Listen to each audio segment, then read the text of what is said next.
আজকের কাহিনীটা আমার বন্ধুকে নিয়ে বলতেছি, তো আপনারাও কাহিনীটা শুনেন। আমার বন্ধু কিছুদিন আগে করতেছিল একটা প্রেম, ভালো কথা, করো প্রেম।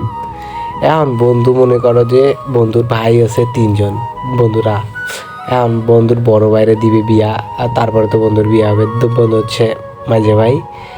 এখন বন্ধুর বড় ভাইরে যে বিয়াটা দিবে, মাইয়ে খুঁজতেছে। মাইয়ে দেখতে দেখতে 200টা মাইয়ে বলে দেখা শেষ বন্ধুর। মাইয়া মোটে পছন্দ হয় না। এখন তার বড় ভাইরে বিয়া দিবে, মাইয়া খুঁজে পায় না। পরে একদিন বন্ধুর আম্মা আব্বা ঠিক করছে যে একটা মাইয়া ঠিক করছে, কিন্তু বন্ধু আর কি ওই দিন কারা যায় না আর দেখতে। বন্ধু কাজ কাম করে, তো বাপ মায়ের গিয়া দেখে আইছে। কিন্তু পরে মাইয়া যেদিন আর কি বিয়ে টিয়া হইব, ওই দিন কারা বন্ধু গেছে। এখন যাইয়ে দেয় কি, হালায় বড় ভাইয়ের বউ হয়েছে বন্ধুর গার্লফ্রেন্ড।